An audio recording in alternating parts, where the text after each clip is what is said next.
Hi guys, எல்லாருக்கும் good morning. எல்லாரும் என்ன பண்ணிக்கிட்டு இருக்கிறீங்க? அதாவது நடிக்கலாம்.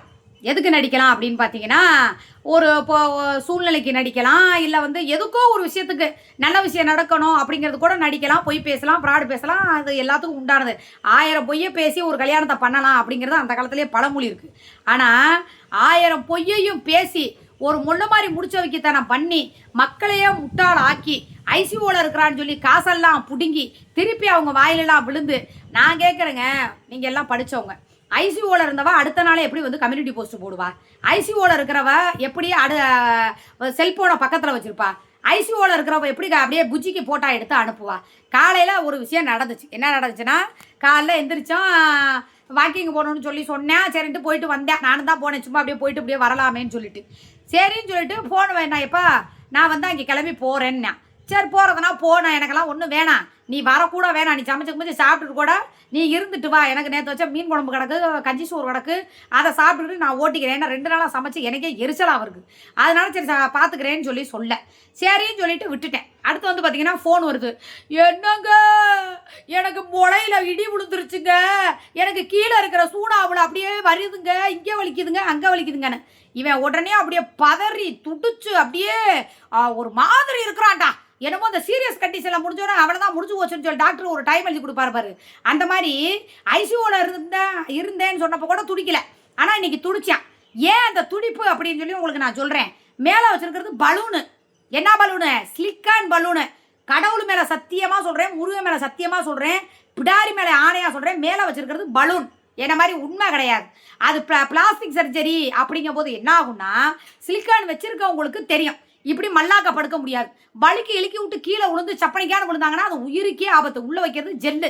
அந்த மாதிரி இங்கே அடிபட்டுருச்சுன்னொன்னே அது உடஞ்சிச்சுன்னா என்ன ஆகும் சொல்லுங்க பாப்பா? அப்படின்னோட அவனுக்கு அடிபட்டுருச்சுன்னு சொன்னவனா இவன் மேலே அக்கறை இல்லை.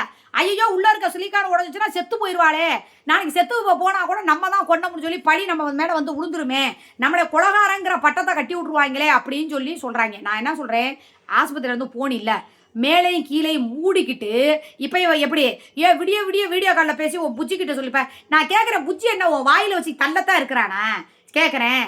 அவன் சரத்து போட்டு நார கிழிச்சிக்கிட்டு இருக்கிறானா. ரெண்டாவது வந்து பார்த்தா என்னமோ ஆவுன்னா இவனையே கூப்பிடுறியா? ஏன் உங்கள் மயம் இல்லையா? அவன் சின்னவன் வேலை இல்லாமல் வீட்டில் தானே சும்மா தானே உட்காந்துக்கிட்டு இருக்கான். ஏன் ஒரு பெத்த ஏன்னா உங்கள் குடும்பத்தில் உனக்கு அப்படியே உங்கள் தாய் மேலே துடிக்கல, இன்னும் அந்த விஷயத்துக்கு வரீங்க, உனக்கும் உங்கள் பெத்தவ மேலே துடிக்கல, அவனுக்கு அவன் அத்தா மேலே துடிக்கல, 2 பையலுங்க பக்கத்தில் இருக்காங்க. நீனே பேசண்டு ஒரு இது வந்துச்சுன்னா முடிய மாட்டா படுத்துருவேன்.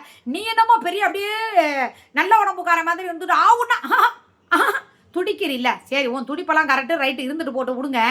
இதே துடிப்பு உன் தாய்கிட்ட ஏன் நான் இல்லை? நான் கேட்குறது தப்பா ரைட்டா நீங்கள் சொல்லுங்கள். உங்கள் அம்மா இருந்துச்சுல்ல, வயசான மனுஷி, அது நடக்குது நடக்கலை, சம்பாதிக்கலை, தாயின்னு ஒருத்தி சும்மா பேருக்கு இருந்தால் கூட நமக்கு தாய். ஏன்னா எவன் சண்டை போட்டாலும் நீ போய் உங்கள் அம்மா வீட்டில் இருந்து ஆக்கி பொங்கி தின்னு தாயும் பிள்ளை இருந்தால் அந்த உலகத்தில் யாருமே கேட்க முடியாது. ஏன் ஓ பாணியில் சொல்லப்போனால் கூத்தியா நானே கேட்க முடியாது, புரியுதா? ஏன்னா அது தாய். அப்படிங்கும்போது காலையில் அந்த அம்மா நெஞ்சு வலிக்குதுன்னு சொன்னிச்சு. ஒரு செட்டு மாத்திரை வாங்கிட்டு வாடான் இருக்கு, என்கிட்ட கூட சொல்லலை. நான் எங்கள் அம்மா ஊருக்கு கிளம்பி போயிட்டேன். அப்போ கார் இல்லை, பஸ்ஸில் போயிட்டு மறுநாளாக அன்றைக்கி சாயங்காலமாக திரும்பி வர்றப்ப தான் வந்துக்கிட்டு இருக்கேன்னு சொன்னேன். சரிப்பா அப்படின்னு சொன்னவேன். திடீர்னு பார்த்தா எங்கள் அம்மாவுக்கு செத்து போச்சு அப்படின்னு சொல்லி ஃபோன் பண்ணி பேசுகிறேன். ஏன்டா அப்படின்னு சொல்லி கேட்குறப்ப, இல்லைப்பா காலையில் நெஞ்சு வலின்னு சொன்னுச்சு, நான் சரி சும்மா எதுவும் நினச்சிட்டு வந்து விட்டுட்டேன் அப்படின்னு சொல்லி இந்த அக்கறையும் இந்த தவிப்பையும் இந்த துடிப்பையும் இந்த ஊர் மேலே போகிற அவுசாரிக்கிட்டையும் இந்த ஊர் மேலே போகிற தேனாக்கிட்டையும் காமிக்கிற நீ உங்கள் அம்மா மேலே காமிச்சிருக்கலாமே.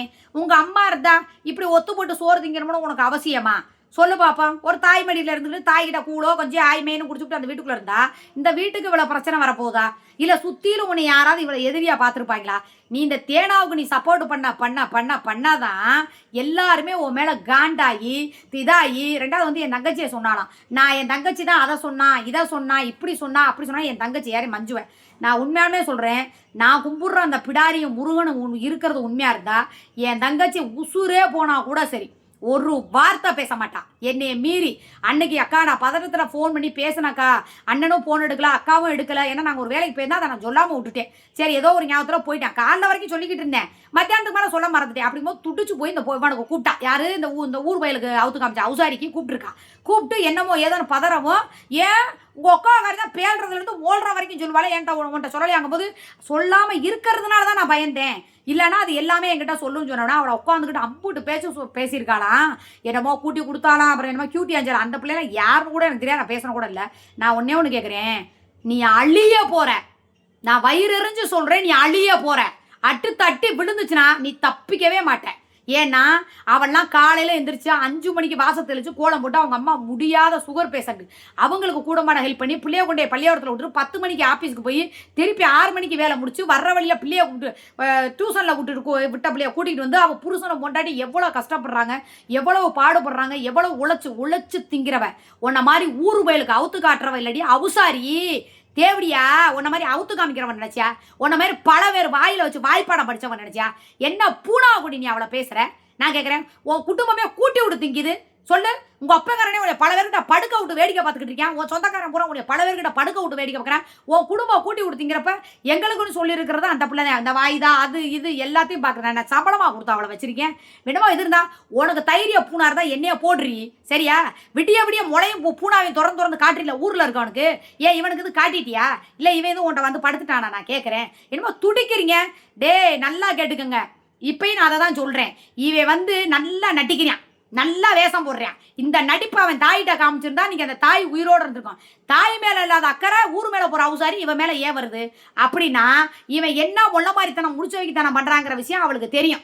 அவன் மிரட்டிங்க, நீங்க சொல்றீங்களா அவன் சூர்யா வந்து மிரட்டுறதுலாம் ஒரு மயிரும் கிடையாது. இவன் மொத்த ரகசியமும் எனக்கு தெரியும். அதனாலதான் இவன் இங்கே எப்படி இருக்கான். அங்க என்னடான்னு கேட்டீங்கன்னா அவன் நல்லா மிரட்டுறான். சரத்து வேற ஏதோ கதையெல்லாம் நிறைய சொல்லிக்கிட்டு இருக்கானா. என்ன பொறுத்த வரைக்கும் சரத்து எப்படி கரெக்டுனா போய் சொல்லவே மாட்டான். நான் பேசியிருக்கேன், எனக்கு தெரியும். சத்தியமாக ஒரு வார்த்தை கூட என் அக்காங்கிறதுக்கு மறுவார்த்தை திட்ட மாட்டேன். நான் ஏதாவது கெட்ட வார்த்தை திட்டுனா அவன் திட்டுவேன். அவன் சொல்கிறது பூராமே உண்மைதான் சரியா? அவனே அவுத்து விடுவேன் அவனே. ஆனால் அவன் ஒரு பிக்காளி பயிலா இருக்கான். ஏன் நீ உனக்கு தேவைன்னா நீ எல்லாத்தையும் போட்டு விட்டு போக வேண்டியதானடா. உனக்கு என்னடா ஃபீலிங்கு? நான் கேட்குறேன், பாசம் 4 வருஷமா படுத்த பாசம் உனக்கு. நான் கேட்குறேன், இந்த ஈத்தரை கேட்குறானே அவள் எவங்கிட்ட போய் படுத்ததை உன்னால ஒரு ஆதாரத்தை காட்டு. பாண்டிச்சேரியில் போய் அவள் படுக்கலை, இல்லை துபாய்க்காரனுக்கு அவுத்து காமிச்சது ஏன் ஒன்று நிற்போம். ஆனந்தங்கிறவன் எவனுமே தெரியாது.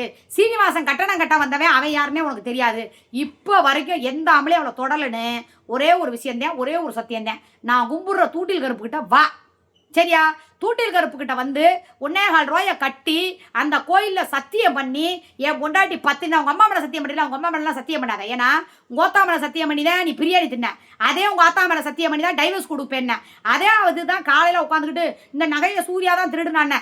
அந்த கும்பிட்ட நான் கும்பிட்ட பிடாரியும், நான் கும்பிட்ட தூண்டில் கருப்பும், நான் கும்பிட்ட பாண்டி, நான் கும்பிட்ட திருச்செந்தூர் முருகனும் நைட்டை போட்டு தெளிச்சா அடிச்சுச்சா ஒரு அட்டி கண்ணில். ஏன்னா வாய் இல்லாமல் பேசுகிறேன். நான் கஷ்டப்பட்டு சம்பாரிச்சு காசு நான் வாங்கின செய்யினேன். சரி எனக்கே மனசு கேட்காம சரி போய் தொலைதுன்னு சொல்லி நான் எடுத்து கொடுத்தது என்னையவே திருட்டுப்பட்டோம்.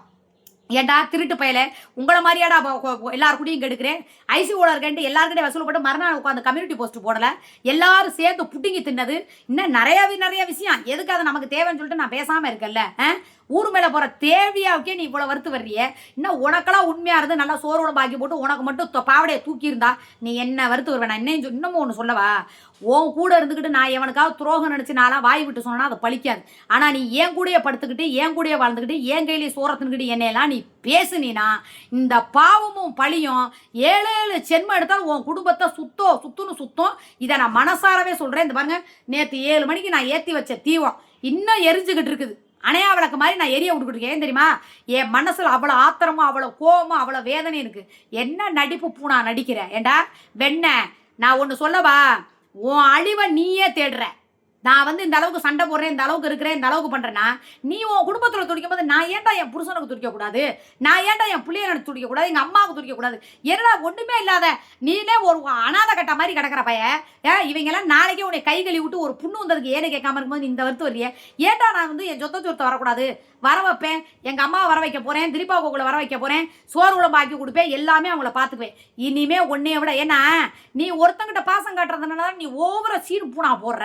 என் பிள்ளைங்க மேலே பாசம் காட்டி என் பிள்ளைக்கு சோறாக்கி போட்டு அவங்களோட இருந்துக்கிட்டு அவங்களோட நேரம் செலவழிக்கும் போது அப்போ நீ என்ன பண்ண முடியும்? ஏன்னா பிள்ளை மேலே பாசம் காமிக்கிறேன், யாரும் எதுவும் சொல்ல முடியாது. அப்போ தெரியும்ல உனக்கு ஏதாவது ஒரு விஷயம்னு வரும்போது எல்லாரையும் ஒன்றா நிற்க வச்சு உன்னை தனியாக. ஒரு நாள் நாங்கள் எங்கள் அம்மாவோட உட்காந்து சாப்பிட்டோம்னு சொன்னதுக்கே அவங்கெல்லாம் குடும்பமாக சாப்பிட்டாங்க. அவங்கெல்லாம் குடும்பமாக சாப்பிட்டு என்னை ஒதுக்கிட்டாங்க. ஒரு நேரம் சோறு தின்னதுக்கே உனக்கு அவ்வளோ வலி வலிச்சிச்சுல்ல. சரி அந்த மாதிரி பண்ணுனா அவனுக்கு மனசு வலிக்குமே. ஒரு தாய் இல்லாத பிள்ளையாச்சுன்னு சொல்லி சொல்கிறேன். நான் அவனு சொல்லவா, நீ என்னை ஏமாத்தணும்னு நினச்சி நீ எனக்கு என் மனசை வந்து நீ நோகடிக்க நான் கும்பிட்ற அந்த முருகன் உன்னை என்னெல்லாம் பண்ண போகிறாரு, நீ இன்னும் என்னெல்லாம் அணிவிக்க போகிற, நீ பேசுகிற பேச்சுக்கு. ஏன்னா உண்டை வீட்டுக்கு ரெண்டை நினைக்கக்கூடாதுன்னு சொல்லுவாங்க, புரியுதா? ஊரை விட்டு பிள்ளைய உட்காந்துக்கிட்டு இவ்வளோ தூரம் பேசுறியே, அவெல்லாம் வந்து அவ பேசுகிறாளே, அவெல்லாம் எவ்வளோ கஷ்டப்படுறா, எவ்வளோ உழைச்சி சம்பாதிக்கிறா, என் தங்கச்சி அதுக்கு எப்படி கஷ்டப்படுதுன்னு தெரியும். உட்காந்து நீ பேச பேச பேச அந்த பிள்ளைய கும்பிட்ற சாமி அத்தனையுமே உனக்கு ரிப்பீட்டாக அடிச்சு இதை விட இன்னும் பலமான அடி உனக்கு விழுகும். கண்டிப்பாக நான் சொல்கிறேன், உனக்கு விழுகும். ஏன் தெரியுமா? ஒருத்தவங்க வந்து நம்ம ஒரு சோறு திட்டுருக்கோம்னா அவங்களுக்கு பாவம் நினைக்கவே கூடாது. ஏன் உனக்கு நீ இல்லாத நேரத்தில் எனக்கு நினைக்க தெரியாது, நீ இல்லாதப்ப எவன்கிட்ட போய் எனக்கு படுக்க தெரியாது, கடலை ஓட தெரியாது. உனக்கு நான் உண்மையாக இருக்கேன், இவ்வளோ தூரம் நான் சாமி கும்பிட்றேன்னா நான் உண்மையாக இருக்கிறத கண்டு தான் சாமியை கும்பிட்றதுனால பழிக்குது. சரியா? பல வேத்துக்கிட்ட போயிட்டு வந்து நான் சாவ விட்டாலாம் பழிக்காது. ஏன்னா கடவுள் என்றைக்குமே மனசில் சுத்தமாகவும் நல்ல எண்ணமும் இருக்கிறவங்களுக்கு மட்டும்தான் கண்ணீர் விட்டாங்கன்னா அந்த கண்ணீரை யார் கொடுத்தாங்களோ அவங்களுக்கு அந்த கண்ணீரை ரத்த கண்ணீராக கொடுக்குற அளவுக்கு கடவுள் பண்ணுவார். சரியா? என்னையெல்லாம் நீ மனசை எரிய விடாத. எரிய விட்டாலும் பரவாயில்ல, என் கையில் சொத்தை திருட்டு என்னையே பேசாத, புரியுதா? இப்படிலாம் நீ பண்ணுறனால தான்டா எனக்கு உனக்கெல்லாம் தப்பு செஞ்சால் கூட துரோகம் பண்ணால் கூட தப்பே இல்லைங்கிற மாதிரிலாம் எனக்கெல்லாம் தோணுது. அவ்வளோ ஒரு கேவலமாக இருக்குது. காலையிலேயே நீங்கள் எல்லாரும் என்னை நினைப்பீங்க, துணி எடுத்து வச்சு கிளம்பிட்டேன் நான்.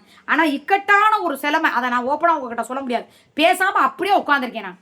சரிங்களா? இப்போ வந்து நான் வெளியே கிளம்பியே ஆகணும், போய் என்ன ஏதுன்னு நான் பார்த்தாகணும். எவ்வளோ பிரச்சனை தெரியுமா? உண்மையாலுமே சொல்கிறேங்க, கூட இருக்கவனுக்கும் நம்ம நல்லது நினச்சவங்களுக்கும் துரோகம் நினச்சோம்னா கருமா உடனே பூமரை காமிச்சிரும். நல்லா பார்த்துங்க. இவன் காலையில் தான் நகையை நான் தான் திருடுனேன்னா, நான் ஏற்கனவே எங்கள் ஊர் கோயிலில் ஈடு கட்டிட்டேன். தூண்டில் கருப்பு கோயிலுக்கு போகும்போது நான் 11 ரூபாயை கட்டிட்டேன். என் நகையை காணோம், யார் எடுத்தாங்கன்னு எனக்கு தெரியாது. எடுத்தவங்களுக்கு நீ ஏன் என்ன காட்டணுமோ நீ காட்டிக்க.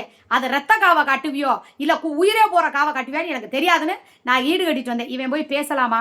இவன் மனசாட்சிக்கு தெரியும், அந்து போன செயினா கூட இவன் தான் எடுத்தான். அவங்க சம்மதக்காரமாக எடுத்து கையில் கொடுத்து இந்தாங்கன்னு பிட்டு கொடுத்து கையில் காமிச்சாங்க. குண்டையை வந்து எனக்கு யார் எடுத்தாங்கன்னு எனக்கு கண் கூட நல்லா தெரியும். சரி, தெரிஞ்சிருந்தா 4 பேர் நின்ன இடத்துல நம்ம யாரையும் சொல்லக்கூடாதுன்னு நான் கோயிலில் போய் கட்டினேன். கரெக்டாக தெரியுதா உங்களுக்கு? எவன் நகையை திருடிருப்பா, எவளுக்கு அட்டி விழுந்துச்சுன்னு நான் நிறைய விஷயம் சொல்கிறேன். ஏன் பொருள் நான் எடுத்தேன்னா கூட எதுக்குங்க போய் திருட்டேன், அப்படிலாம் திருடி போய் பேசி வாழ்ந்துருந்தா என்னைக்கு இவங்கிட்ட ஏங்க நான் இருக்கணும்? அப்படி தான் வாழ்ந்த வாழ்க்கையை நான் இன்னும் நல்லா வாழ்ந்துருப்பேனேங்க, வேற லெவலில் போயிருப்பேனேங்க. நான் ஏங்க பொய் சொல்லி பொழைக்கணும் சொல்லுங்க பார்ப்போம். அதனால நான் ஆத்திர பூனாளாக இருக்கேன், கட்டுப்பு பூனாளாக இருக்கேன். என் தங்கச்சியெல்லாம் ஒரு வார்த்தை பேசினா காலையில் அவனை வச்சு கிழிச்சு விட்டேன்.